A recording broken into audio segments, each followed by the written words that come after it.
We all want to keep our personal information like home address, phone number, etc. away from stalker, evil people, or just anyone in general. But for internet users, do you believe that I could search for your personal information in just a click?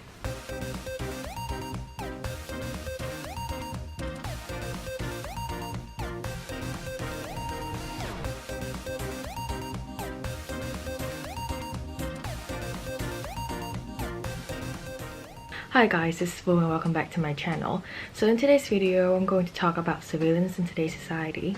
The thought of making this video came to me after a friend of mine asking why I'm taping my webcam. And I've been taping my webcam for so long, and this is because, you know, how the government is actually spying on you through it. And yes, that's actually the truth, but we'll get to that later on. Anyway, I finally get to research more about surveillance as a whole. So what is surveillance actually is? First, let's start with the basis. According to David Leon in his book Surveillance Study, The Overview, surveillance is the monitoring of behavior, activities, or other information for the purpose of influencing, managing, directing, or protecting people.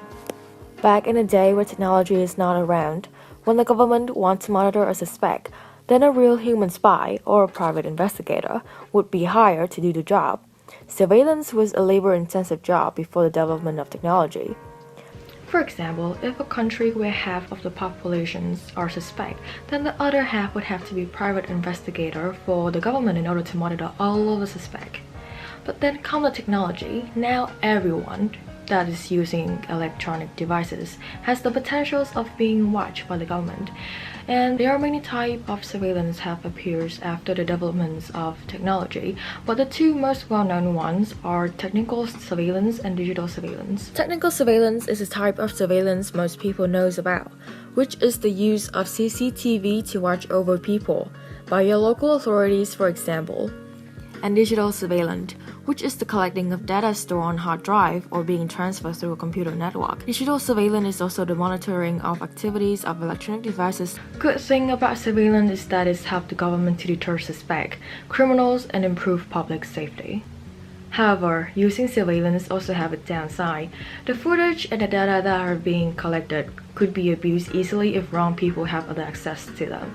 Our personal information could be used for bad purpose like scamming others by fake ID, using your own personal information, stalking, or even harassment. The effectiveness of using surveillance is very questionable.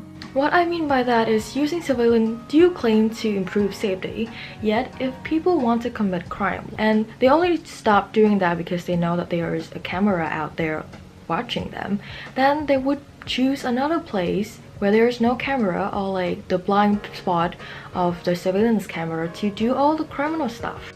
It is very questionable also since many places that install security surveillance camera for public interest, yet the people who are supposed to be watching are negligent and unable to fulfill their job. There are many ways to monitor people. One of them is through social media. Most people don't think of social media as a type of surveillance because users don't realize that they are surveilling others or they are being surveilled. Technically speaking, we all try to modify our behaviors to the nines if we know that we are being under surveillance. And same goes to social media. We always want to put our best pictures and best look onto our social media accounts because we know, maybe not everyone, but anyone could see it. Maybe your ex who might or might not stalk you, your crush, or even your future spouses, and you do want to give good impression or like showing off to those people. However, we don't really use the word surveillance on social media, and that's the reason why a lot of people don't think of social media as a type of surveillance, but we use the word stalking. And honestly, some of us are all guilty of stalking a crush online, and that seems pretty normal, but then the fact that it doesn't have any physical activities linked to it doesn't mean that it would be less dangerous or creepy. There are many websites that collect data of internet users and put them on their website. Many personal information that you think is fine to put on your social media, like your home address, your family members that you put into your family member list on Facebook, your phone number, your workplace and occupations. Anything that you could imagine is on their website, as long as you put them into your social media.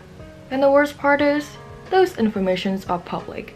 Anyone could have the access to the website and make it easier for your personal information to be stolen. Unfortunately, when you agree to create an account on a certain social media or downloading an app, you have already unknowingly agreed on sharing your personal information. We finally get to know more about the government mass surveillance through Edward Snowden, a whistleblower who leaked highly classified information about the global surveillance. He revealed that the governments are being able to intercept telephones and text messages.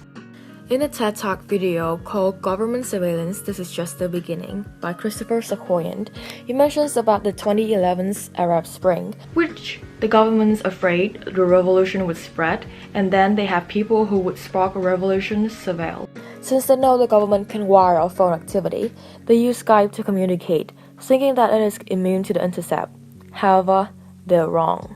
The government now can not just intercept the phone calls and text messages, but also hack into the computers and enable your webcam, your microphone, and steal your document from your computer, track your internet activities, anything. Doing this also affects our freedom of speech and what we want to express, especially in countries with authoritarian government. It is true that governments use surveillance technology to watch over suspects and people who have the potential to commit crime.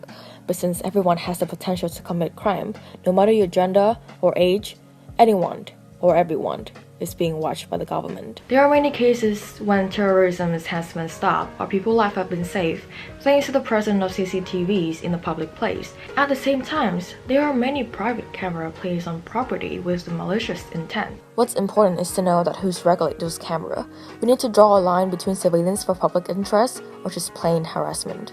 Well, in the end, I guess that we are the last generation that could understand and feel what the word privacy actually means.